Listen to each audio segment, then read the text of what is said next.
So here we are, Luke. We're back at it. Back in the blurry box, talking about the fringe material. Fringing.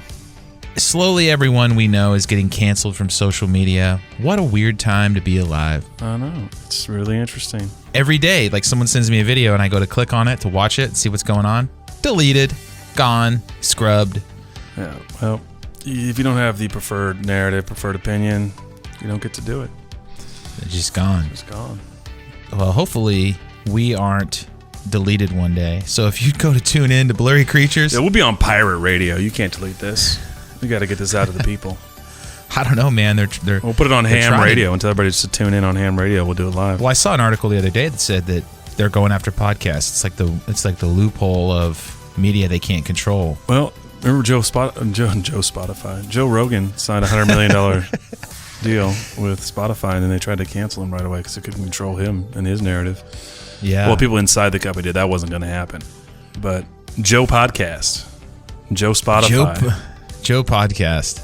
Yeah, we're going to have to do some blockchain podcasting platform something. Something's going to come out. There's got to be a way to get around all the censorship. But yeah, if we're just deleted one day, you know what happened. We pushed the envelope too far. We talked about too many weird elongated skulls and the DNA and the Bigfoot, and they just deleted us. Yeah, and then you can bet that Nate's gone to live with the little people. And I'll just keep on keeping on here in Franklin, Tennessee. Yeah. Luke is a big man. It'd be funny to see a photo of you and the little people. Yeah, it would. And just Henry Hudson, your favorite narrative, Henry Hudson. And you know that he actually went bowling and got drunk with dwarfs. Dude, the best person we could have interviewed for this show was Duke for the number one guest. It was just kicked it off. Just kicked things off. Yeah. Yeah, I love it. Yeah. We can make fun of me for a minute as well.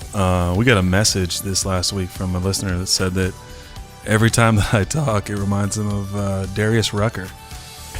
Let it rain. The tears fall down your face. Let it fall. That's all I got. Luke's gonna convert from podcasting. You have to go into a whole new genre, right? You're gonna start a band. Yeah, just a Darius Rucker cover band. But we thank you for the messages. If you guys want to send us a message, social media at Blurry Creatures. We pretty much have almost all of them. And you can email us, blurrycreaturespodcast@gmail.com. Today we have the one and only Judd Burton. Dr. Judd returns. Dr. Judd. He's our most he's like the one guy that comes back. He likes what we do, I guess. Tim Alberino has made a repeat appearance as well. So yeah, we've got guys I think that are just deep resources, and you bring them back to to also fill us in on any new studies, new happenings, thoughts on all the above. So stoked to have Dr. Judd Burton return, and we're going to stay right in that vein of giants and the Nephilim, the Rephaim, because we've been just sort of living here, and we're going to continue to live here because we believe it's all really related to Bigfoot. As we talked about in the very first episode, Bigfoot is the gateway drug to Blurry Creatures. And so we continue on this path, and just really excited to have Judd back and hear what he has to say about his new study that he's working on. Yeah.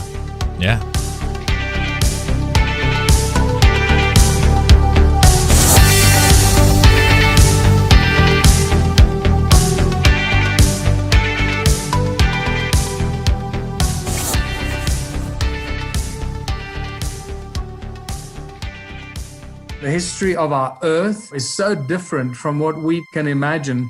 The Smithsonian, that if they found out about a large skeleton somewhere, was to go get it.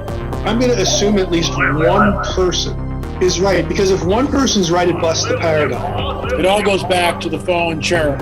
And the problem with the modern day church, they have a very truncated view of the supernatural. This backdrop that's just pregnant with all kinds of meaning associated with this Mount Hermon event. Welcome to Blurry Creatures. And this guy defects from the kingdom. That's a big deal.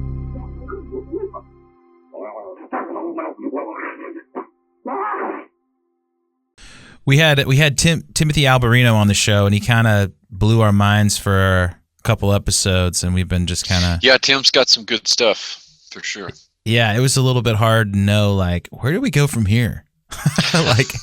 like it was like a 3-hour just bomb of info, and it was kind of like everything we've been talking about on the show, like hyper condensed all over the place.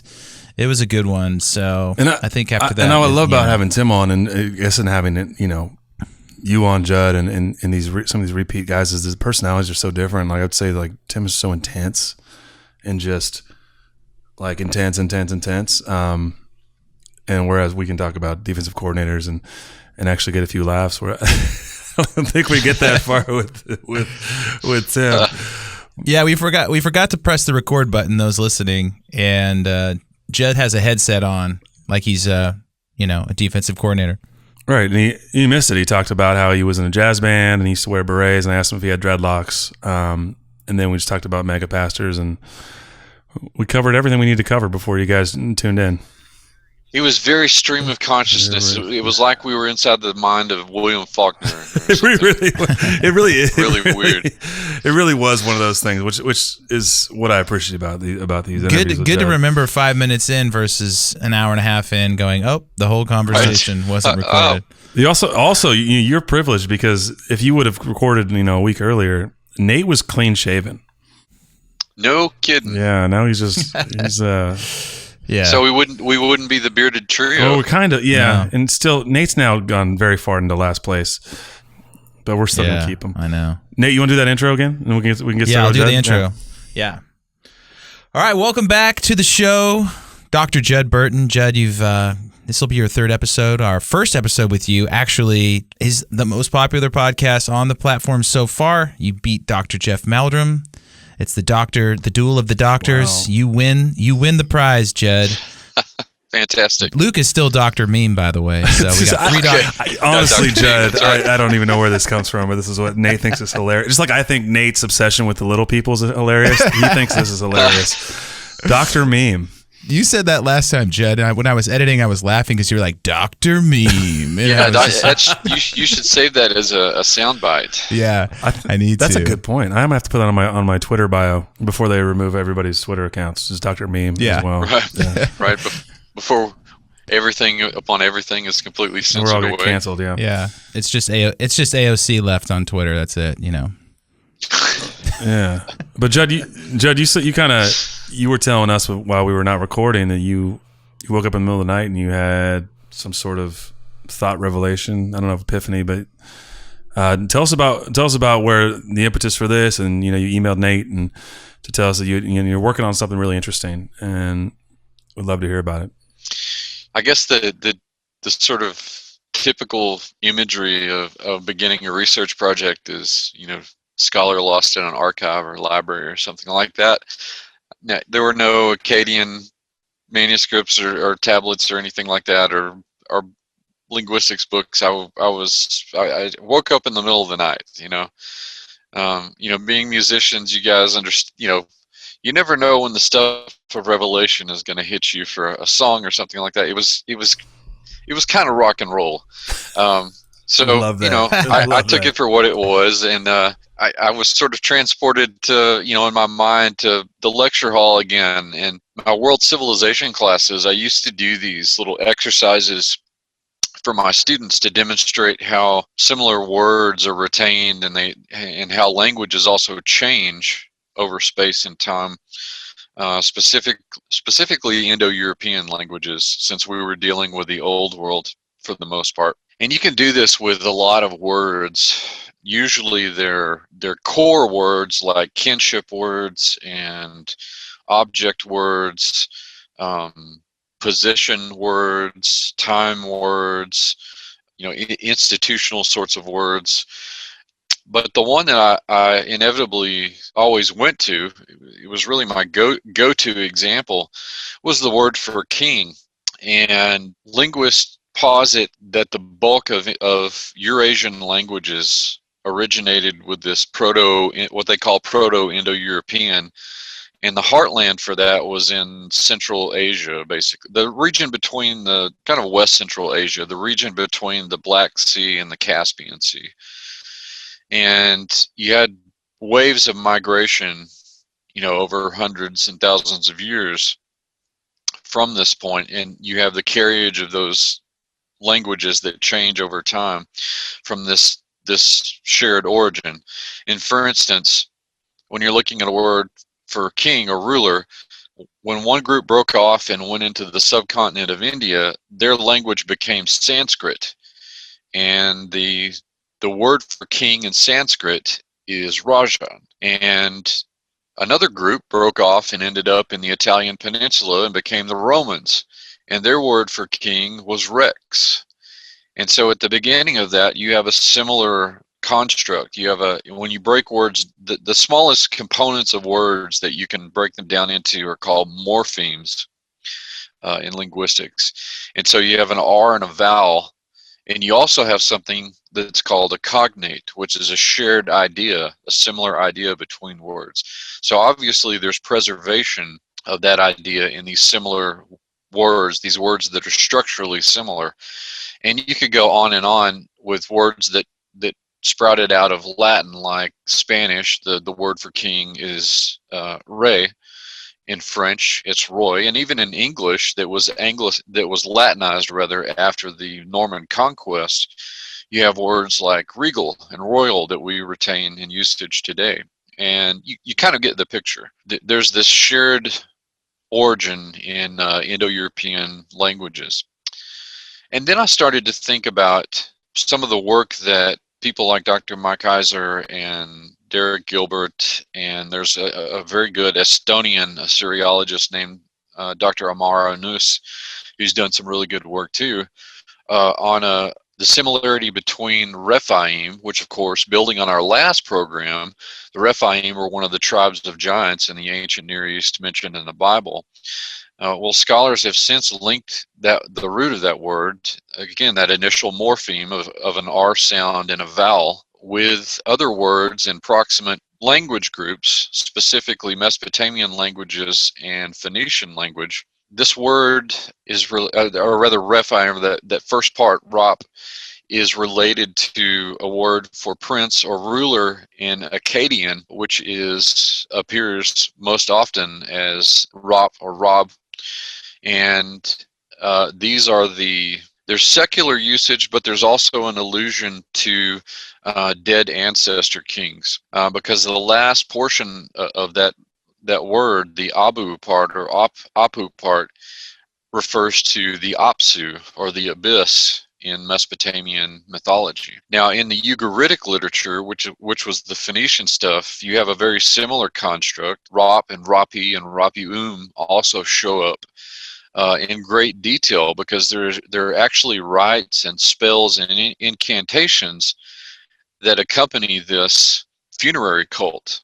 In other words, they were worshiping their long dead ancestor kings, who were, essentially god kings from their mythology, that needed to be placated and venerated, which, interestingly enough, is the title of Derek and Sharon's Gilbert on that subject, Veneration, which is an excellent book, by the way. So I'm putting all this stuff together right at 3 o'clock in the morning. I write down a few notes in my phone, and I'm like, man, I need to sleep on this and just hit the ground running the next day with a fresh set of eyes. And so when I get up the next day, I'm thinking about this connective tissue between the Rephaim, those concepts in proximate and older languages, as in the case of Akkadian and Sumerian, which is likely where the Akkadians got the word from. And I'm thinking about, what if there were, because there are always borrow words, there's always a diffusion between cultural groups. That's just it's a historical perennial. And so it wouldn't have been out of character for Proto-Indo-European or Proto-Semitic in the ancient Near East to have share words. And I'm just wondering, if I did a cursory examination, a survey of, not extensive, just kind of superficial, how many words in Indo-European languages, the languages of Europe and Asia, could I find that contained this morpheme of the R and the vowel, and also meant king or ruler? And quite frankly, gentlemen, what I found astounded me. is there's an overabundance of the occurrence of these kinds of words in European and Asian languages. And I believe that there's a link that goes all the way back to these god kings that the first civilizations worship, because, as a footnote to that, we have to remember that virtually all antique civilizations were theocratic monarchies. In other words, their politics and their religion rode in the same cart. And further, the concept of the king was such that they either believed that the king was an incarnate god or a representative of some kind of the gods on the earth. You can think of the Egyptian pharaoh. Even on this side of the planet, the Maya kings of their city-states were believed to be deified in this manner. And this is a continuation what the Rephaim set up. They were these original oppressive autocratic god kings in the post-flood world. And they're even carrying on a tradition, if we're to believe the apocryphal literature, that began with the Watchers and the Nephilim in the pre-flood world.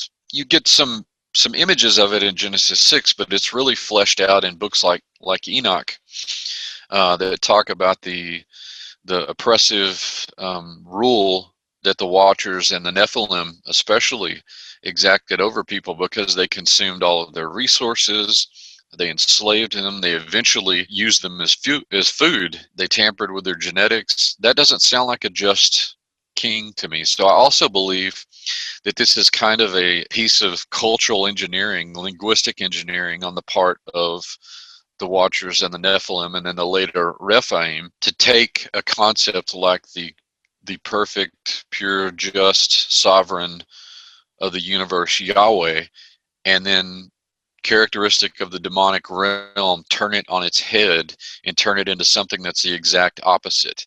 And we, what are the implications of that? Because we retain these words, if there is this link, which I believe there is, and can be demonstrated with linguistics, that's kind of disturbing, Are you saying that the word Rapha or the Raphaim is an opposite of Yahweh? It's like playing the record backwards or something? Yeah, well, yeah, I mean, whatever theology people subscribe to, if you look at the history of demonology, they basically make terrible parodies of what is presented from a biblical worldview.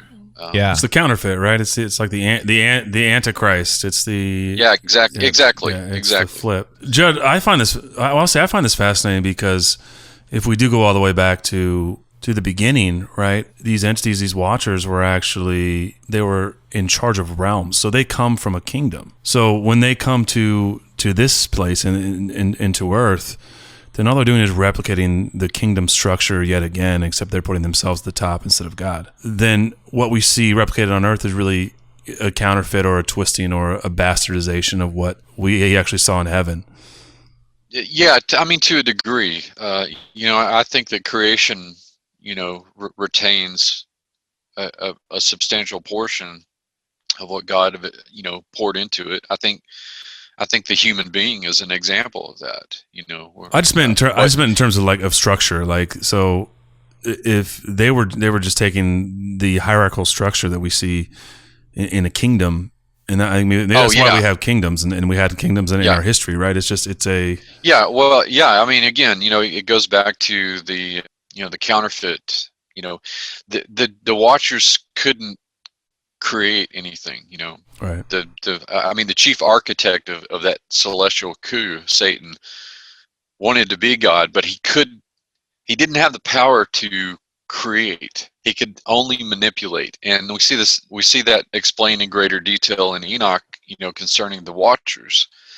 That's all they could do was tinker. They couldn't create anything in and of themselves. And so that's what they do, not only with the physical realm, but also, this is you could kind of look at the manipulation of culture and language as a big psyop.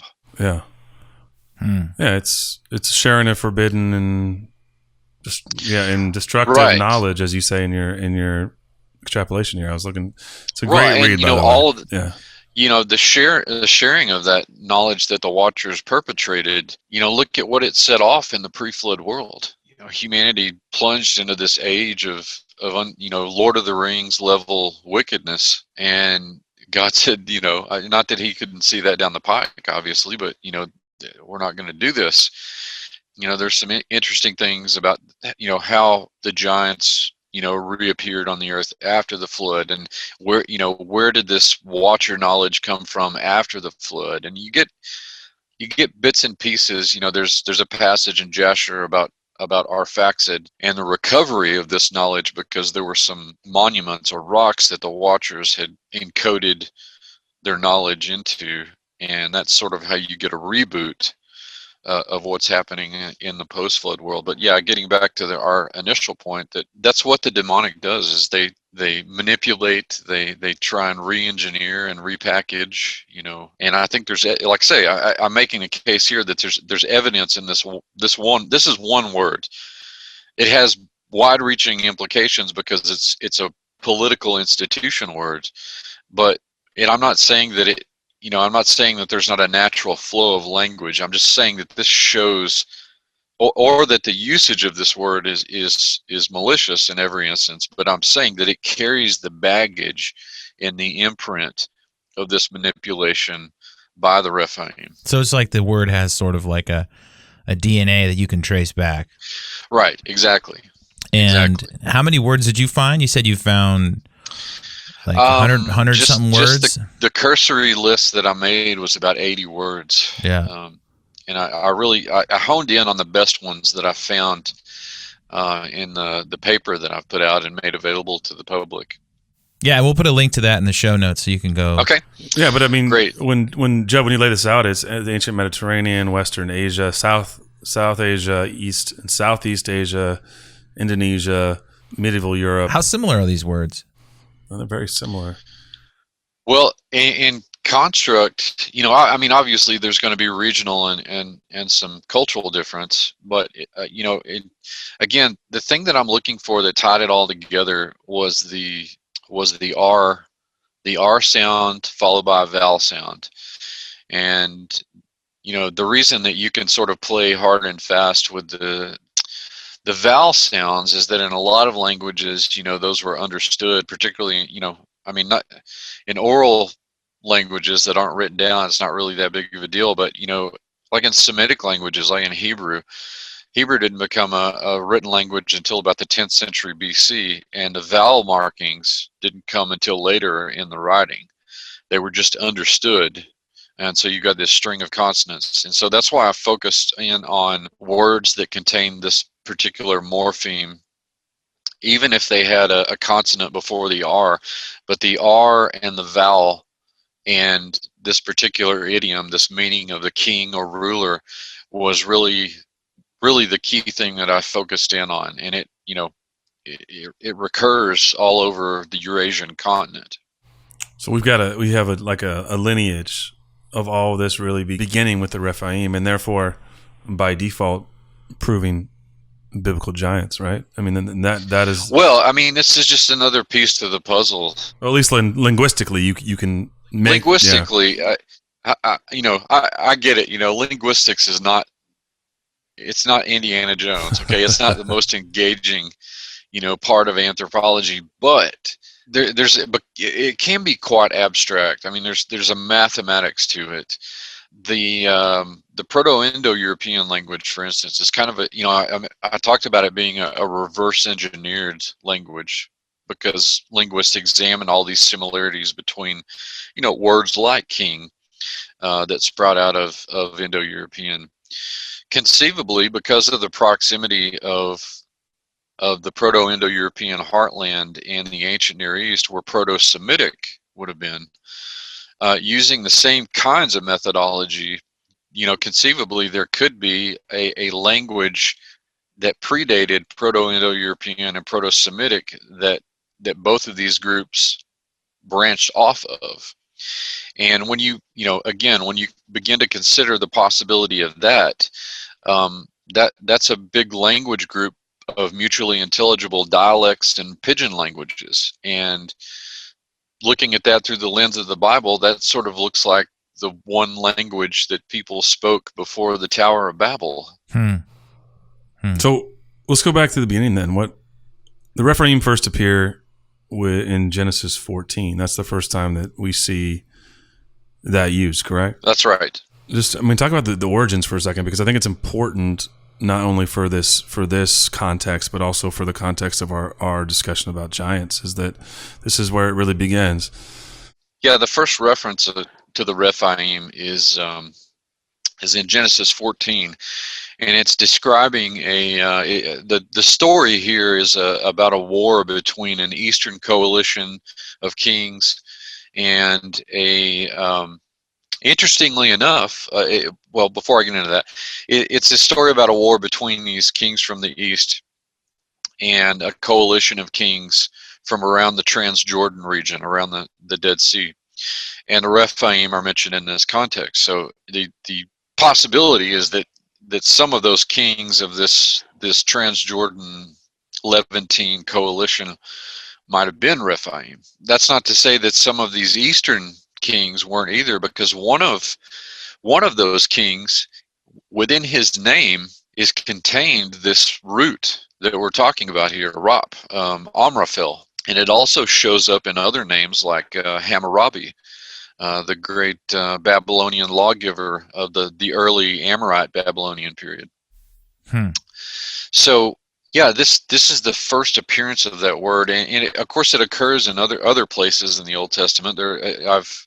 Which I've noted in the paper, the report that I did. Rephaim is usually translated as dead ones or shades or wraiths or ghosts. So you've got this direct linkage to the underworld in the Jewish context, which would have been Sheol. So this concept translates culturally and linguistically quite well between, obviously we're talking about the same idea interpreted by different groups in the ancient Near East. But it's interesting that you can sort of follow the linguistic cultural breadcrumbs, and you can see the connective tissue between all of this stuff. But there are other examples of, if these Rephaim kings, if that's what they are in this Levantine coalition, then that sort of is in line with these autocratic, usurping god kings of the ancient world. And we actually have a really famous Rephaim king, or a couple of them rather, that show up later during the period of the conquest. But a lot of people will be familiar with King Og of Bashan. Yeah.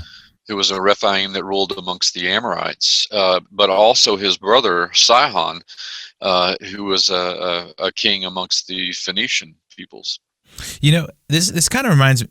Maybe I'm just giving you some layman's terms, because that's how us us non-doctors think. But all the memes and stuff and all these channels, it seems like on our show, we're pointing to these things. Like a lot of people say, how do these people build the same temples all over the world?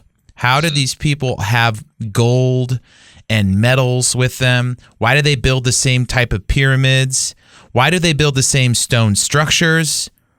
And you're kind of like bringing a linguistic clue into this, saying this is like a temple, this is like a pyramid, they all have the same name. Is that kind of what you're saying? Like they all have? Yes, it's kind of the blueprint, the linguistic blueprints that's that's shared. And I actually have a theory that I wrote about in Interview with a Giant about the pyramid construct, which I think you're alluding to. The ziggurats and Mesopotamia, the Egyptian pyramids. Well, the ancient alien people all have to say, look, how do they all build the same things? And you're like, right. And they have their explanation for it all. And they have their explanation, but I think that if you look at the literature in comparative religions, even scholars who are not people of faith, they're completely agnostic or atheist, will tell you that the imagery of pyramids is linked with, or pyramidal structures, is always linked with mountains. And mountains in world religions typically represent the connection of the celestial realm to the profane realm, the realm of the gods to the realm of men, because they're these huge behemoth, things that shoot up from the earth. So they're connected to the heavens, but they're also connected to the earth. You only have to think about, like Mount Fuji in Japan, or Mount Olympus in Greece, or any of a number of sacred mountains. Mount Hermon or Hermon. Well, that's what I'm getting to, is that, I believe that Mount Hermon is the sort of, and the Mount Hermon event, all that entails. I think that that's a preservation of that legacy. It is a facsimile of a mountain, that is the building of a pyramidal structure, but it's a specific mountain. It's Mount Hermon, which is where it all began, right? Yeah, exactly. And so, when you look at the stories around the world from the myths of different cultures, of their culture being given to them by these beings that come, from the heavens, and they rule over them, as their first kings. And they, even people, they try to emulate, what these kings look like. That's why we get head binding in some cases, like in South America, and even in the prehistoric Near East, you find that as well. In the same manner that I'm looking at this in a linguistic context with words like Ray and making or Raja or whatever, it's the same manipulation. It's the same cultural engineering that's shared and passed along. That's why we see these. They appear to us as these images appear to us as archetypes and universals and perennials, but there's a reason for that. It's because we're talking about not only the same body of shared knowledge that the Watchers and the Nephilim and the Rephaim were using, but the same stratagem and the same agenda. Do you think humans were always ruled over by these half-breeds? Were they always intermingling, and then slowly over time it becomes more human ruling over human? Because some people get real conspiratorial that the bloodlines of the England monarchy is still. Oh yeah, the Merovingian stuff. Yeah, I don't really chase those rabbits too much. But I mean, I'm not. I don't discount anything completely. But in the case of no, I don't think that we always were. I think in our most, probably in the most primitive phases of humanity, and I think the Bible certainly implies this, that there was a time that humans existed where the Watchers weren't meddling. There was a time between creation and the fall, and when the Watchers weren't meddling in, so sometime between the Garden of Eden event, if you will, and even before that, and the time of the Watchers, you've got periods when they're not meddling directly in human affairs. Okay. So you think humans are ruling over humans at that point still? Well, yeah. I mean, we were hunter-gatherers essentially before that. Whereas you might have had, you've got any number of social structures to choose from. From a more centralized rulership by a central figure like a chief or chieftain, or a group of elders, which is more oligarchic, or you even do have some examples of more egalitarian societies. So it sort of runs the gamut of political structures. But yeah, I mean, on a political level, that would have largely been human. That changes. Even conventional scholars will admit, after the Neolithic Revolution and the advent of agriculture and stuff like that, and when you start to see cities crop up, that's a 90-degree angle political and cultural change, because almost overnight you go from far less centralized political structure in most human societies to an intensely centralized and autocratic political structure in human society in the earliest of our city-states, like as in, well, they would have been pre-flood, like Natufian Jericho and Tel Caramel and perhaps even Göbekli Tepe and some places like that. But certainly in, when you get the reboot after the flood, certainly in the civilizations in Mesopotamia, even the early stuff like the Ubaid and the Halaf phase, the Egyptians, all these city-states have these autocratic god kings. And even if they're human, they believe that they're gods incarnate. But before that institutional change, humans basically governed their own political affairs. When you're saying all this, and I'm thinking about it, the whole idea of specifically the last couple of years, people go, why do we need a president? Why do we need a ruler? Why do we need, I mean, it's really fundamental question that goes back to, why do we need a king? Why do we want a king? It's sort of built into us, right? Like we need somebody to point to say, give us the way. I guess what I'm trying to say is there is still a trace of, we still want that. Right. Well, no, I think that we're sort of naturally wired, we're made to be that way. And, again, if people subscribe to the biblical worldview, that makes sense because God created us, and God, Yahweh is the sovereign of the universe. But, here comes Satan and his lieutenants, and they completely corrupt that idea. Yeah. Judd, I want to ask about something you said a minute ago.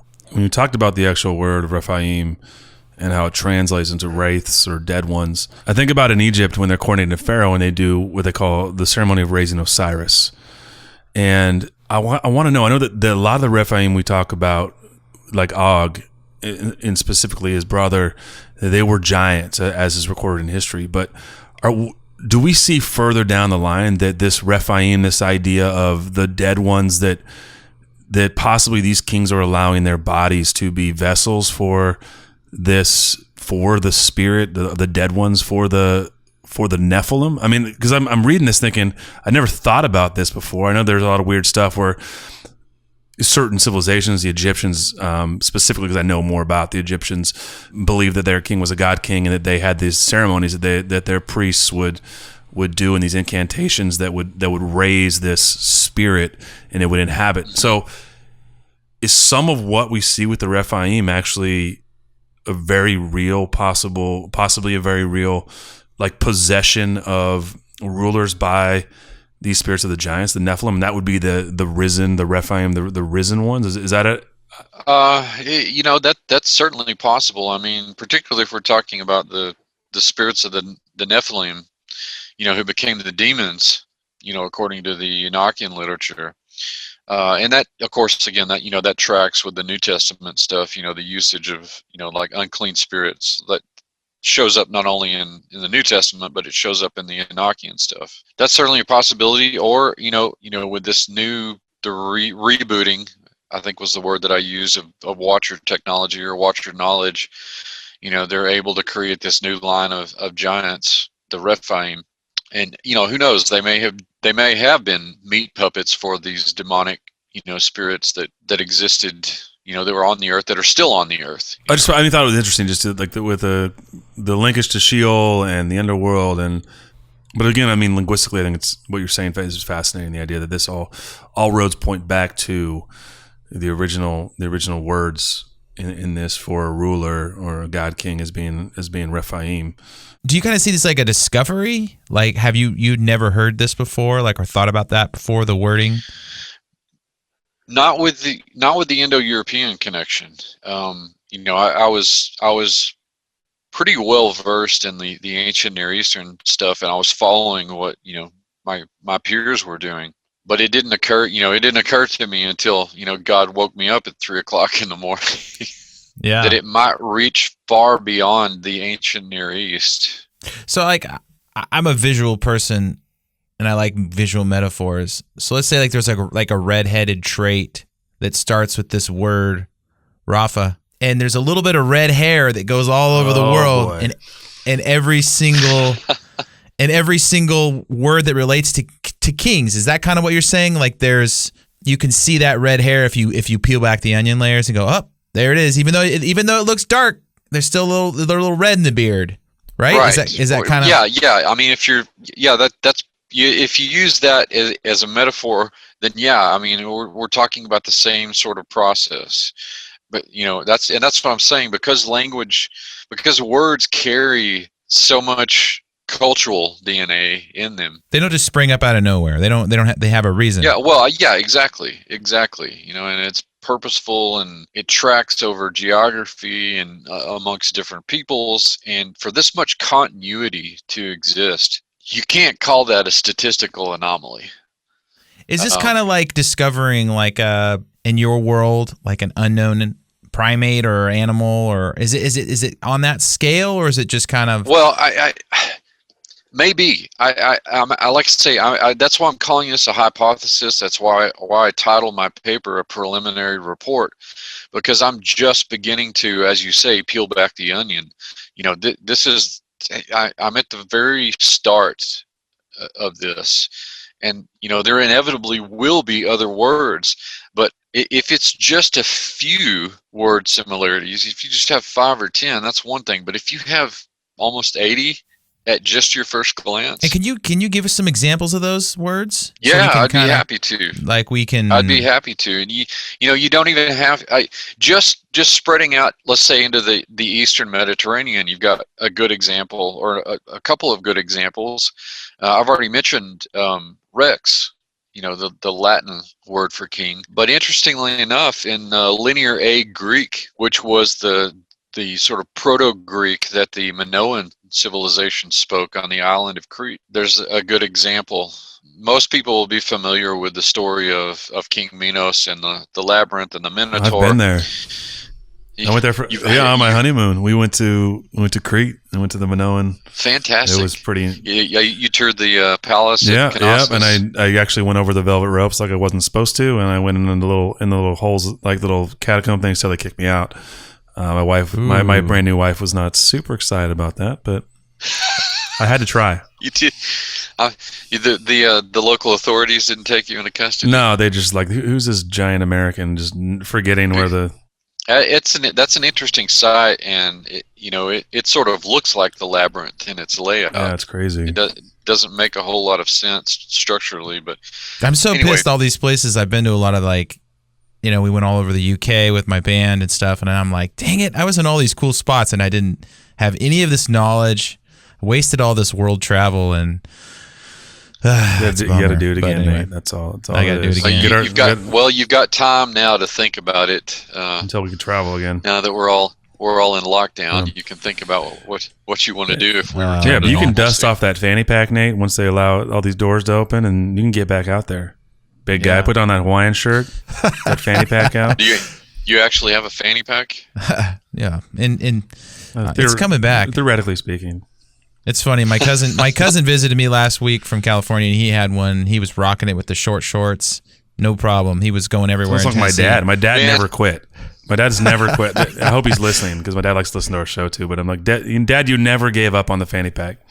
We had all this downtime. Like, we would be in cities, and we would have all day long just waiting there to play, and I could have been walking around seeing this stuff. It just bums me out. But anyway, go ahead. Sorry, I cut you off. Oh yeah, the Minoan example, the Linear A one. I think this is on the Phaistos disc, if I'm not mistaken. But King Minos is actually mentioned, and the rendering of that in Linear A is Ruja Mina. So there again, Ruja is the king part. Okay, the Hittites used a lot of borrowed words from ancient Mesopotamia, including Rob and Rapa, but going beyond that into Gothic languages, for example. These would have been the languages spoken by the Ostrogoths, the Visigoths, the Sarmatians, the Alans. The word for king is Rakes. Wow. The British Isles, home to Celtic languages. In Ireland, you have Gaelic, Irish Gaelic. The word is Ree. Scottish Gaelic is virtually identical, Ree. Wow. In Manx, which is another Celtic tongue, it is also Ree. Welsh, it is Brenin. So that morpheme is present in these Western languages, and of course, it's all over the place in Romance languages. I mentioned Spanish, Ray.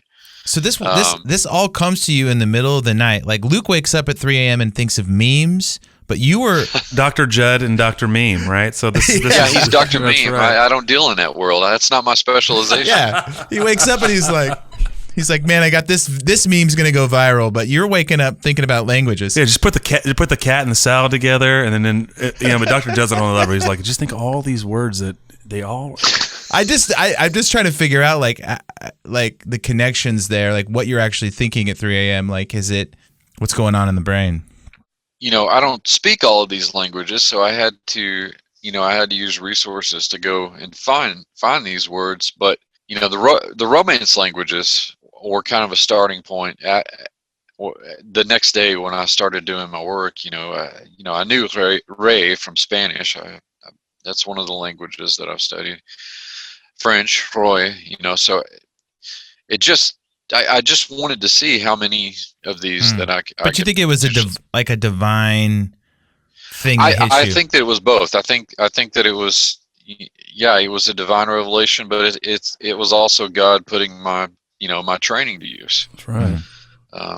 Although I'm not primarily a linguist, I do have some linguistic training from my anthropology stuff. Well, this is great because there's guys like Joe Taylor who dig up the bones and mold the bones and have the bones. And then there's guys like Jeff Meldrum who's got the footprints of the Sasquatch.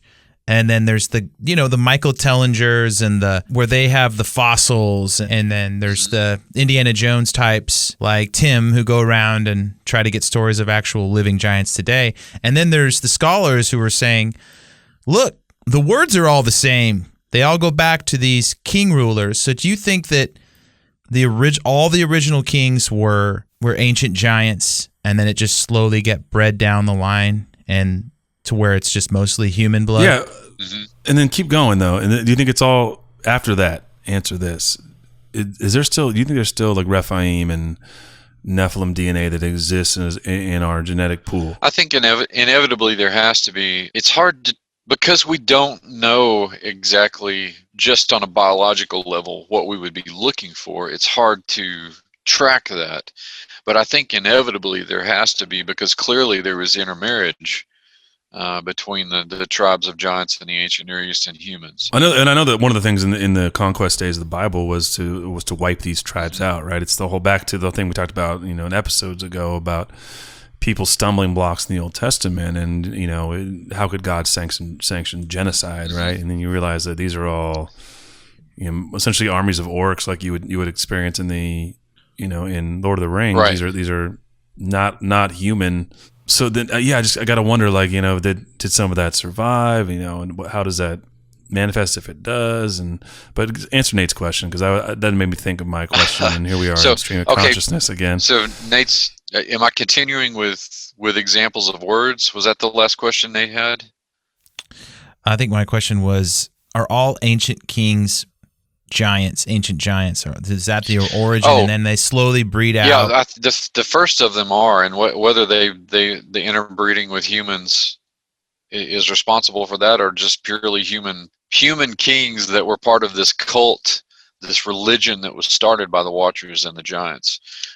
Both of those I think are possibilities, but the point that I think can be logically made here is that the first of those kings of the most antique and prehistoric civilizations were the Rephaim. That's what I'm saying. Do you think they actually had some supernatural powers and then they slowly lose those, or like? I think so. I mean, they would have to be, because part of their nature was demonic. That may also explain the paucity of archaeological evidence. If they have angelic pedigree and human pedigree, they may decompose in a manner that isn't congruent with the physics of our reality. That's interesting. That's an interesting hypothesis then for what everybody talks about, where are the bones, right? I hadn't thought about that. I like that, Judd. Do they live long? They live longer than humans, you think? Like they're able to rule for a long time? Potentially, I think they could. Yeah, potentially, I think they could. We know that from recent discoveries that even humans, our telomeres are basically designed to last about 1,000 years. Those are the parts of our chromosomes that regulate our aging. And again, that lines up with what we see about the long ages in the Bible, that people lived. Yeah, Adam was like 900 something, right? 939 or... Right. You got people living, into the 950s and 960s in some cases. Right. And all we got today is Mick Jagger, who still somehow is alive. Mick Jagger and gosh, Keith Richards, what? Yeah. Oh, yeah. They're still alive, still having kids. You could be yelling at your old lady for 780 years. You know what I mean? They made it work. I guess they made it work, I guess. So after, we're talking. This all gets kind of confusing when you think antediluvian, post-flood. Are we talking like these words are all post-flood, or these words go all the way back pre-flood? No, I think these are post-flood.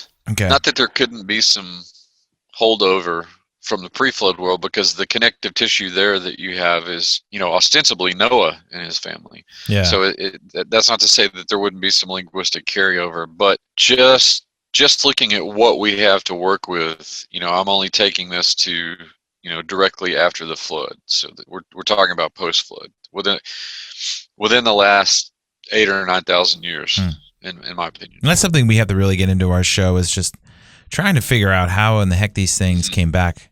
It is, it is a debate. Sometimes it's a very heated debate, but I don't think that it needs to be. I mean, we don't have to agree on every little detail. I tend to lean on the second incursion idea, but again, I'm not completely discounting the idea that, one of Noah's sons' wives carried Nephilim DNA with them. But then wouldn't she have been a giant?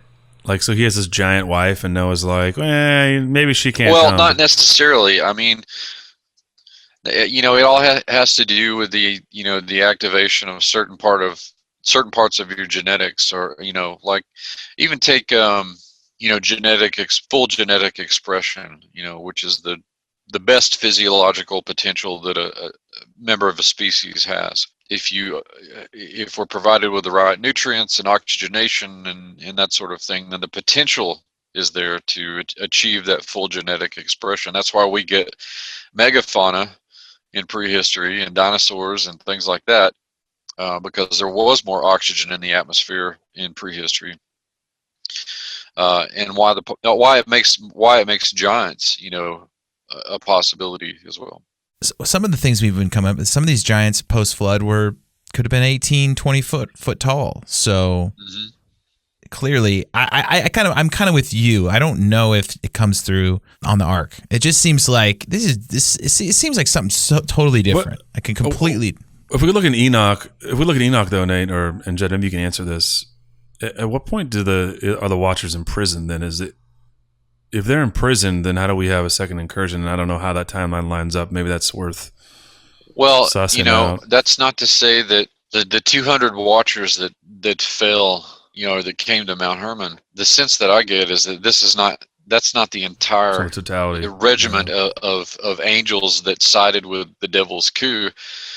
Perhaps some were persuaded later to leave, and clearly even the angels that were imprisoned, they're able to exert some kind of influence on the religion, on the culture of humanity. But it just seems like that, you've got a later group of this celestial coup amongst the angels that allows for this second, reboot of the Genesis 6 experiment, basically. It's like trying to kill fire ants. Yeah, it's that red blood. I'm from Texas. I know about fire ants. Well, they ball up, and if they get flooded out, they literally form a ball and float on the surface of the water. Yep. Maybe that's what they did, Luke. And it might have. They're just a big ball of giants floating around.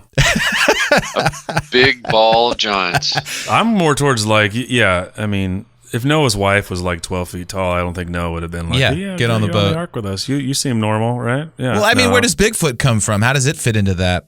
Bigfoot or Sasquatch or Yeti or any of the variations of that, I think we talked about this a little bit last time. You're talking about a primate. I mean, even animals, quadrupeds that don't want to be found, don't want to be seen, can evade being seen if they go into remote regions, and that's their territory. Well, think about a bipedal animal that's smarter than that. They're certainly going to be able to evade capture if they want to, particularly if they're in remote regions where hardly anybody, is going to. Like Kandahar? Kandahar, yeah. Has anyone thrown out any weird theories to you, like UFOs are dropping giants off and flying away? I mean, does it get that weird? I'm not directly to me, but I'm familiar with that. I mean, people say that about Bigfoot, that they drop them off. Yeah. Well, I don't know. They haven't dropped any off over here lately. Well, that's because they know your reputation, Dr. Meme. Yeah, exactly. That's right. It better not be in Oklahoma either, because if you didn't notice, guys, in the last week, they're trying to push a bill through to make it legal to hunt Bigfoot in Oklahoma. Yeah. There's a Bigfoot season, so probably no more drop offs there. Wow. Well, that's maybe there is a lot of drop offs. They just got to pick them off like deer. Well, they got to pick them back. They got to pick them back up, maybe. And you said something earlier in the podcast. I kind of want to get back to is temples or pyramids being like mountains. I mean, it makes me think: are these like stargates? When you get to a certain elevation, are you opening up? What's the obsession with elevation there? Tower of Babel, other high places. Does that have to do with high places and high places? And Yeah, kind of yeah. All of this ties together. Even the in a lot of these, not so much in Egyptian pyramids, but at a lot of these pyramids, the apex is a temple. That's certainly true of the Mesopotamian ziggurats, and it's true of the pyramids that the Maya and the Aztec constructed. It's interesting that you bring up, the high places, the places where these pagan gods were honored. You have that being sort of preserved in the picture of the pyramid. And again, this goes back to, think of the divine councils of gods, like the Olympian gods and the Canaanite gods. They all lived on top of these mountains. In the case of the Canaanite or Phoenician, it would have been Mount Zaphon, but these are all interpretations of the Mount Hermon event, because you have the original council of gods on top of Mount Hermon, and they were the watchers, and by proxy, their progeny, the giants. Yeah, there's all this sort of mountain imagery that's preserved in the building of pyramids. And as to your other question about stargates and the travel between dimensions, certainly. I mean, I don't think that there's any reason why that couldn't be the case. I mean, that they wouldn't necessarily need to be on the temple or pyramid. Maybe they were inside the pyramid. The Tower of Babel that we read about in Genesis, we typically think of, I mean, the first thing that comes to mind is a tower of some kind, or a ziggurat or monument or something. Although the word in Hebrew means confusion, it in Mesopotamian languages, it means gate of the gods. So, what you're looking at clearly is not entirely a feat of architecture or engineering. It's this supernatural technology. Yeah, it's a tool. It's like, like when I bought my house, there was this old bucket of tools from like the mid 1800s, and I didn't know what any of them did. And I could keep thinking about some of these pyramids, these temples. Like, it does seem like that. It's like they did something. They did. Certainly. They were clearly designed for a specific reason to do something. And, a lot of people say, oh, they're just generators, and you see all those ancient alien theories, but I see these photos of like places like Machu Picchu where it's like, why would you build a city on top of a mountain? It doesn't make any sense. Like, it just doesn't. Like, as humans progress, we build our cities in the most convenient locations, and oftentimes in third world countries, it's the poor people who have to go up into the mountains because it's just inconvenient for everything. Growing food. I mean, it's just elevation seems to be this thing that keeps coming back. I'm just curious about that. So, yeah, certainly, and it in some cases it might not even be elevation. It may have something to do with location. What's popularly known as ley lines. These locations that somehow the watchers knew about because they had their tech, their superior tech, if you want to think about it that way, and they built or influenced cultures in these regions. I think about Chaco Canyon in New Mexico, which was an ancient Puebloan site, and it was largely a religious center, but it is in the dropping off point of New Mexico. I mean, it is in the middle of nowhere, and even in its day, when there were more juniper forests, it was still a relatively arid region, and you only got the arroyos and seasonal creeks would only fill up after a rain. So it was, day-to-day life was not an easy thing in a place like that, particularly in ancient America. So there are, you mentioned like Machu Picchu and some of these other places that just seem to be completely out of the way, but they have some sort of, not on the surface, it's religious significance, but it may, it may go beyond that in a way that these celestial beings were able to position themselves in such a way that this had utility for doing what they did, for using their their knowledge, and doing things like opening portals. And today we're in the quantum age right now where we basically can do that. We don't need a mountain. When you think about the usage of our super colliders, and not even that, the quantum computers that are being built now that literally dump their questions into another dimension, to derive the answer.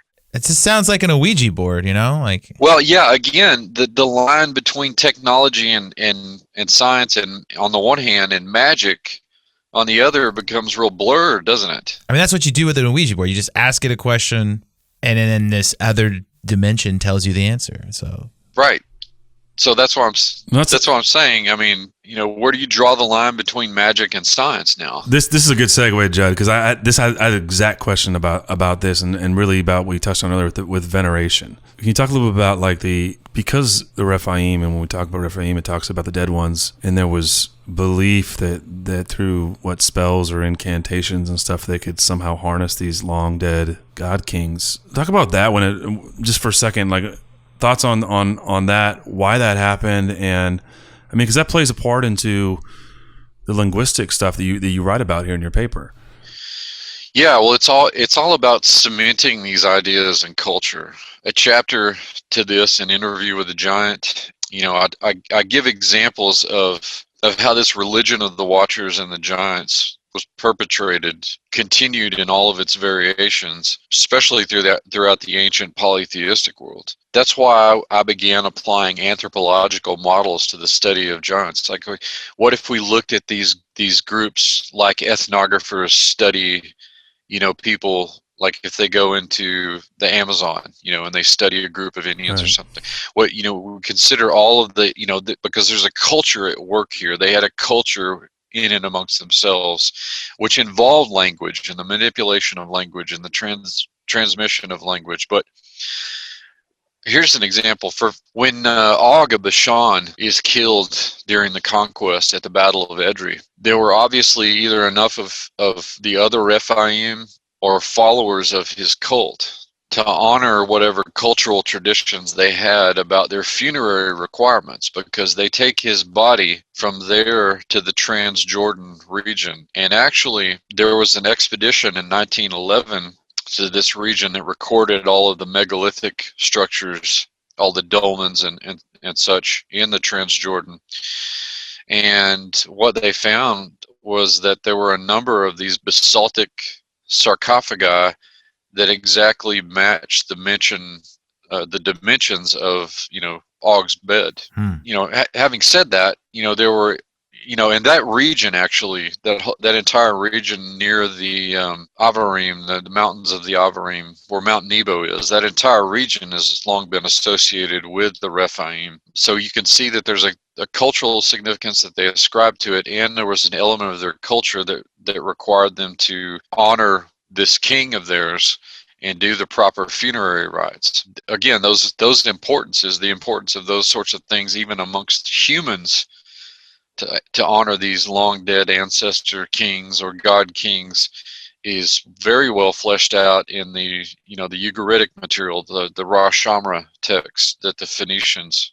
So I mean, and then this is just almost what Nate was talking about a second ago with the Ouija board. It's like everything changes and nothing changes, right? Those people were still trying to access that other dimension, whether they believed it was Sheol or whatever, just as we're dumping algorithms into other dimensions, with our quantum computers, or asking questions of other realms. Like, it's like Solomon said, like, nothing's new under the sun. Right.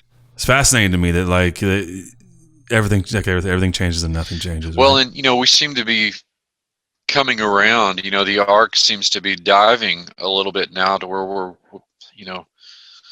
the days of Noah are starting to look more and more, like they're around us. It's not just with things like quantum computing, but it's no secret that that even our weapons contractors and labs and things like that have made all kinds of human animal chimeras, which is part of the pre-flood manipulations that the Watchers and specifically the Nephilim undertook, the giants. You're getting Nate going right now. Dog man, goat man. Yeah. Well, I mean, again, that takes us back to our vampire werewolf episode. Yeah, it really does.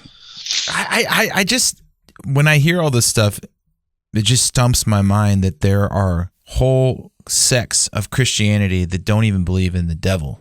And I know. I got in an argument with a friend this weekend about that. A good friend. Just like just one of those text battles for like an hour, and for like hours, and I was just like, I don't know. I mean, here you are like tracing these words all the way back to these hybrids, and I just feel like you're ignoring huge parts of history, and it almost feels like there is this veil. It's not ignorance. It's an unwillingness to see the obvious clues. I don't know what else to say. I don't know what I think that's where it's deception. It's deception. Well, it is, and once people are trained, manipulated, indoctrinated, whatever appellation you want to use there, that sort of cognitive dissonance is easy, and it's almost unconscious. I mean, we see it today. We have Antifa lambasting people as fascist, and yet every tactic and their very ideology is fascist.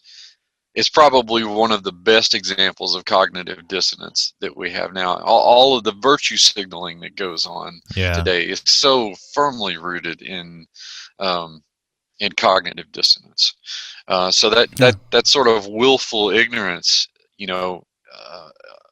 it's prevalent in the church too. That's hard. I mean, do you believe like the polarization of society is a clue to the opposing forces at work? I think so. I think it's it's kind of a force multiplier. It just increases on an exponential level.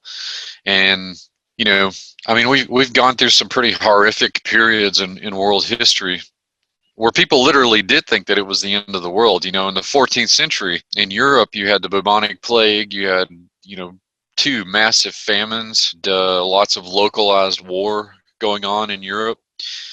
And so people literally thought that it was, the end of the world. All the art of the period, you see skulls and the 4 horsemen of the apocalypse. And, we've gone through periods like World War I, nobody had seen anything like that. And because of media like radio and infant film, the infant film industry, people got to see it with their own eyes and almost, as close as you could in the early 20th century, see it in real time. But the thing that I think makes our time different is that you have some significant events that are antecedent, that have prophetic implications, I think. 1947 being an important year for the discovery of the Dead Sea Scrolls, but you also have the reestablishment of the nation of Israel. And on the reverse side of that coin, you have weird things like the Roswell incident and the Babylon workings that were perpetrated by Jack Parsons, which actually were designed to bring in the Queen of Heaven, or Whore of Babylon spirit into this world. That's why I think that we're sort of moving along at a quicker pace prophetically. And I'm not a date setter. I'm not a prophet, but it just seems like with everything that's going on and the events that have happened with such prophetic implication, that these sorts of things will begin to ramp up exponentially.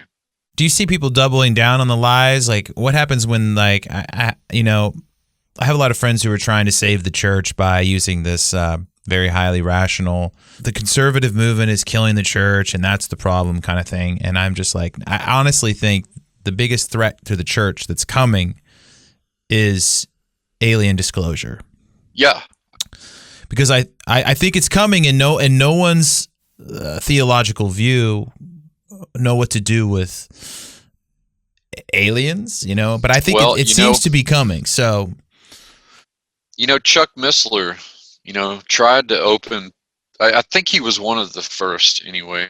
Chuck Missler tried to open our eyes to all that. Or at least he was the first. I think you had some other people like I.D. Thomas, who were sort of trying to pull back that veil, but Missler really opened the possibility, of that, and the likelihood of lining that up with the demonic realm, for one thing. Yeah. But any number of authors have dealt with that at length. I think you guys had L.A. Marzulli on.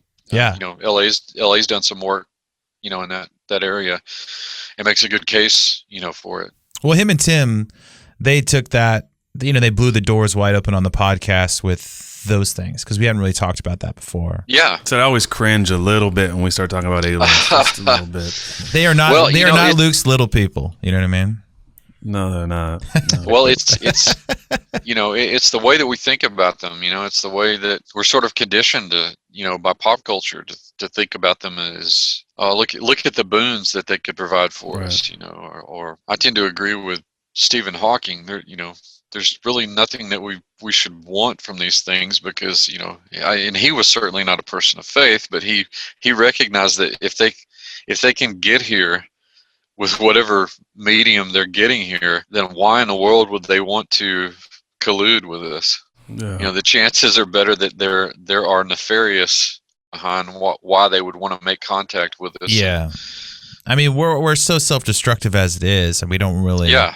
Like right now, people are ready to fight you if you don't wear a mask. Yeah. If you draw that line, just a mask on your face, they will disown their parents. Yeah. Right now, that's how hot our culture is. It's well, yeah. It's at a breaking point. It feels. Jesus was clear about that. He said that there were going to be people within your own family, because of me, don't agree with you. Yeah, I've been dealing with a lot of that. I talk to a lot of people who do.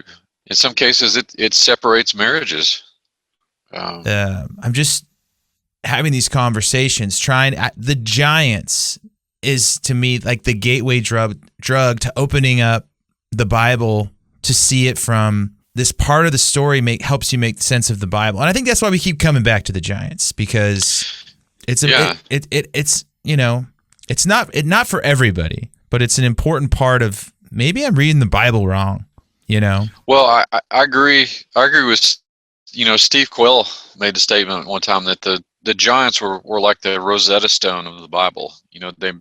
When you factor in all of the stuff about the Watchers and the Giants, passages that were obscure before become much less so when you factor those in. So yeah, it is kind of like a gateway drug, but it's a gateway drug of the most helpful and eye-opening kind, I think. Well, you're a unique blend, because you know academia, you've been in that circuit, you've been trained in these systems, you can see all the downsides of that system. And I think a lot of people, it's like their worldview shapes the way they read the Bible, not the other way around. The Bible doesn't shape their worldview. So you have these two opposing forces, and I think that's who are screaming at each other, like from both sides of the aisle. Just the fact that there's just this huge portion of people that deny the existence of the Giants. At this point, it's just it's curious to me. I wonder what it is. It feels more than just I don't want to see it. It feels like a veil, like a blinding. Yeah, I agree. And again, that's that. It's the spellcraft of cognitive dissonance. It's the deception, the great deception, or the great delusion. That is even prophesied. In the New Testament. My goal, my mission in general is just to try and wake enough people up. As many people as I possibly can, because it has not gotten Lord of the Rings meets Terminator weird yet. And it will.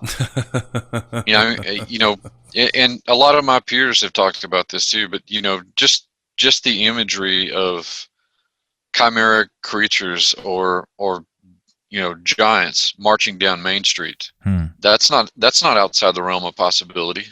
Especially in academia, a lot of people sort of preach you can think your way into a relationship with God. Like you can think about it, you can understand the concepts, and you can think your way into it. But the more we get into this show, Luke, it kind of feels like it's a supernatural conversion. You have to see a spirit enter into you to see the spirit world kind of thing. Like, I don't know. It feels like there's this, I can think my way into understanding, and then the Spirit of God can lead me to understanding. You know what I mean? There's these two ideas. Do you subscribe to any of that? Yeah, I mean, it's a process of both. But I think one of the culprits these days is that we don't, as a whole, the body, the church, doesn't teach the Bible well, or at all, or at all in some cases. These days, Jesus is a life coach, and church is morally therapeutic deism. That's not at all what's presented in the Bible. It's not all feel good, fluffy stuff. It's the reality of everything. That's why you've seen this tank in biblical literacy, and that's why this week I'm running a sale on my classes, through the Institute of Biblical Anthropology, because it's so important for people to understand the context of the Bible. And when you read the Bible in context and let the languages say what they're saying, then you get this stuff that we're talking about here. You get the supernatural, the reality of the supernatural. Not the stuff that you think you can cherry pick from the Bible begins to pop to life. Seminaries for the most part have been ruined by postmodernism. Not that they don't teach things in context, but it's always colored by political correctness these days. And take the sons of God, the Benach Elohim. The Sethite theory that these were human beings, the descendants of Seth, was a prevalent theory and still is a prevalent theory, but it's absolutely incorrect, because that is not the language. That's not what the language says. And anytime that phraseology is used in the Old Testament, it is always talking about celestial beings, about angels, never about human beings. So by comparison and analogy, why would you even bite hold of that? But so many people do, because it's the more naturalistic explanation. Yeah, I mean, I see just obvious things like, why would big tech need to censor people this blatant? And I'm like, asking friends, like, what do you think they're doing? Oh, they're just trying to protect you. And I'm just, yeah. You see that. You see these, it's like it's a massive coordinated censorship. Right. Like, it's pointing you to, there's a war going on. And they just like, no, I don't think so. I mean, I'm getting sort of heated with some friends because I'm like, guys, this is communism. This is communism. It's happening right underneath your nose, and they can't define it as that. And it's at least the beginnings of communism. It's the fire. It's the smoke before the fire, and the fire's coming, right? Yeah. And I think some of these things in the Bible are screaming like the smoke is coming out of the pages. And you're like, look at it. Well, I mean, it's like this project that I'm working on right now that I wanted to get to your listeners. These are words. These are spoken today in modern languages. So this stuff is just hiding in plain sight. Yeah. But it's like it's encoded. It's sort of a cipher that you have to unravel and then put the meta picture together afterwards with all your data points. But like so much of this material about the giants and the watchers, it's hiding in plain sight. We certainly want the smoking gun of the articulated skeleton and all that stuff, and I think we have bits and pieces, archaeologically speaking. But when people ask me about evidence, well, there's all kinds of evidence. We've got textual evidence, we've got the sampling of physical evidence that we have, and we have a huge amount of evidence that's been garnered from oral tradition and mythology. And the reason that so much of that is peripheralized has largely to do with the way that we've bastardized words like myth in our own language, to where it doesn't even mean what it meant in the original context. Here we go back to original context. Context, culture, looking at it within the proper context, so key to understanding so many things, but especially this particular material. So of all the things you've done, I guess, over the years, all the things you've studied, what are some things that you long to do? What's some like if you were to encapsulate all this and be like, before I give up this giant study, this is one thing, or a couple things I want to do. What are some of your future plans, and what do you really want to try to accomplish? Well, of course, my mission now is with the Institute of Biblical Anthropology, and I would like to, along with colleagues and peers, get back to doing some field work. There's still actually a lot of work to do at Caesarea Philippi at Banyas, but we want to come. Do what? We want to come for that one. Well, yeah, I mean, I put you guys to work. Dude, I can handle a mean trowel, and I can brush I can brush awesome. Pretty good. Sweep and you're brush. Hired. Yep. But yeah, it's just a matter of that would be maybe one of the more conventional projects. But I'd like to do more field work like that.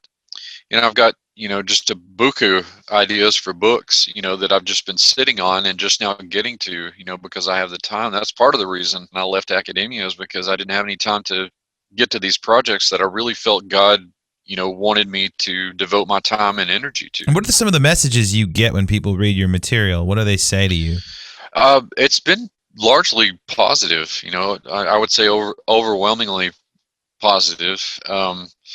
Most of the negative comments that I get have less to do with my books and material, and more to do with the trolls that you have to weed out on social media. Yeah, we know about that. Yeah, we know about that. Don't feed the trolls, man. But I mean, the positive messages. I mean, are they connecting the dots? Yes, I would say that they are, because I've had a lot of people come to me and say, I never thought about, I never thought much more past there being giants, and then that was it. What role did they possibly play? When I pointed out the importance of Jesus's visit to Caesarea Philippi at the foot of Mount Hermon, and all of the implications that had, because it was ground zero for the Genesis 6 material. I've had lots of people come to me and say, thank you for, that started me down my own, trail of researching this.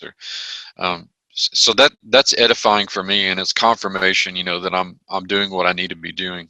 I mean, these debates never work. Nobody's ever converted. But if you ever really stump somebody and then you got them back on the man, maybe you're right. Maybe the giants are real. Did that ever happen? Does it ever happen? The people want to know. I've never gotten into like a heated. It doesn't seem like it's your personality to yell at people. Yeah, it's never, not anything that like sort of wears down into ad hominem attacks or anything like that. It gets ugly. Yeah, like I say, debates are there's not a whole lot of point to them. People need to be convinced on their own, present the evidence to them, and let the Holy Spirit do the rest. Even like the conferences that I've gone to and the one we host, I don't agree. We don't agree on everything. And I'm perfectly fine with that. I've never found that a reason to eviscerate somebody else for not completely agreeing with me on a particular issue. What a novel concept, right? That there can be a free marketplace of ideas, right, and then you can pare down to the facts and and develop your own hypothesis based on that. It's shocking. Who would have ever thought of that? Well, I mean, I think it's hard when you have sects of Christianity saying Satan doesn't exist. Is that still Christianity? I don't know, because there's all these events where Christ is interacting with Satan in real time. So what do you do with that? I mean, that's where I think the arguments start, right? When it's just it's something else. You've created a whole nother thing, right? It's universalism. It's it's the whole Rob Bell thing, right? That there's no hell. How could there be a hell? And you get into all these weird things where if there wasn't, then why would it be mentioned? Why would it be mentioned in the Bible as many times as it is? More so than heaven. You take people back, people don't want to hear it though. It's the whole cognitive dissonance that Judd was talking about. It's it's where we are as a society that and I talk about this all the time, we can watch the same thing on video and see it with our own eyes and know what it is, and then literally have the mouthpiece of media tell you it's not what you saw, it's something else, and you need to believe this. And people do. It's crazy to me. Well, they needed Yeah. Project Mockingbird. They don't know about that stuff. Yeah. It's the power. It's the power of the media and propaganda, which it's a psyop, man. But there's people that don't even believe in the deep state or the psyops or the projects. So it's, I don't know. I mean, I guess you said it, just let the Holy Spirit do its thing. I mean, it would take a spirit of God to get our minds into that, I think, because we're so jaded. Well, that's what LA was saying, right, Nate? LA said that basically in our interview. He said, like, it's the whole idea that the gospel is nonsense to the foolish, right?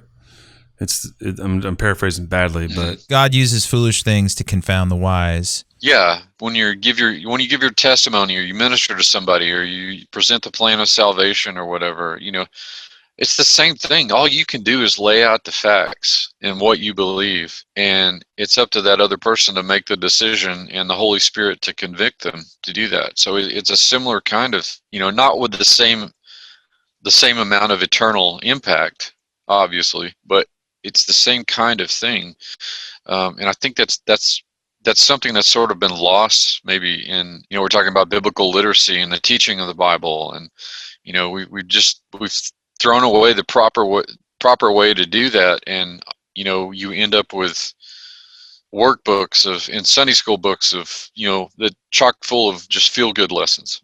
Yeah. Well, I mean, it almost seems like the more the show barrels on, the more we hear about these stories, God almost seems like he enjoys stumping the smart people and doing things in a way that the intellectuals hate. You know what I mean? Like, it doesn't make sense. It's like the human way we think about things, and we just God's like, I'm gonna do it this way. You know what I mean? I'm going to get this crazy guy to build a boat for 120 years, and he's going to get laughed at and mocked at. And you sort of need this fearless, crazy person to do the will of God. And there's just all these stories of these, I don't know. So, I mean, the more and more time barrels on, I think the more human beings try to rationalize these stories. And it's clear to me now that it's like the weirder stuff is the better stuff and the more important stuff. And it's the weird stuff's the good stuff, right? If it's in the Bible and it's weird, it's probably important. Yeah. Let's draw a little box around the weird stuff, right? Just a tiny one. So that's where we get weird. We like to get weird. Yeah. We do like to get weird on this show. Well, Judd, thanks so much. Your newest paper is called The War of the Words, God, Kings, and Their Titles, a preliminary report on the linguistic relationship between the Rephaim and royal titles in Eurasian languages. Fascinating story. Unbelievable insight here. I really do think this is thank you. In a lot of ways groundbreaking. It really is. It's again connecting the dots, I think, and I think you said it really well that like it's all there. It's just sometimes you have to decode the coding and connect the dots, but you're uncovering things that have been there. You can check it out for yourself. I know, Judd, you talk about where you can read this dissertation, and also where we'll put it on the show notes. But I think one of the things too you mentioned, and if you want to have a shout out for it here, would be to talk about your classes that you're opening up. I know you mentioned that briefly. I'm actually curious to what that is. Certainly. I mean, if people want to study these sorts of things, they can do it with me under the auspices of the Institute of Biblical Anthropology. I offer an apprenticeship certification. It's 12 courses.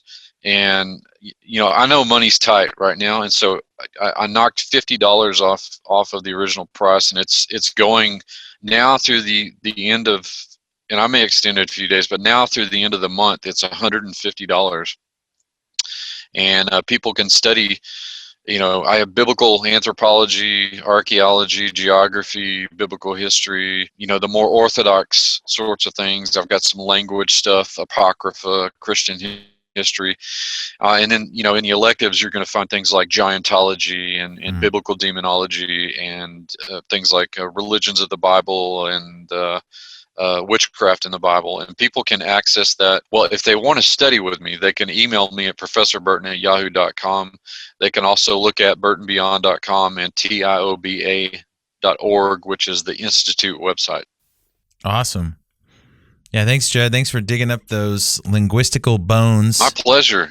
This is my bread and butter, man. This is what Indiana Jones is doing when he's not dodging, Nazi bullets and things like that. He's studying, or dodging the women in his classes. That's right. Women. So, yeah, you got to cut down on those office hours. That's right. If you can send us a Are all the names that you found in that list of the document that you put up for sale to people, the PDF, are all of the names in there? I'm building a list. The ones that I include in the report are sort of best case. Okay, cool. They illustrate those the best. Sounds like it's a book in the works. It could be.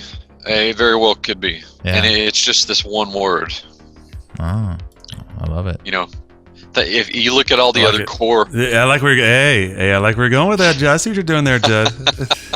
It's just this one word. One word. A lot of words, but it's just one word. Dr. Meme, you nailed it That's again. right. Yeah, I'll figure something out there, Dr. Judd. All right, man. All right. Thanks, Judd. Well, hey, I misquoted the Bible earlier. I just want to correct it. 1 Corinthians 1:18, I looked it up. For the message of the cross is foolishness to those who are perishing, but to us who are being saved, it is the power of God. Amen. That's what I meant to say. Yeah. Yeah. It's funny how your understanding of those things morphs over time. It's great to talk about how the Giants fits into that. The Bible is obviously more and more kind of like a sci-fi novel as I get older, you know? Yep.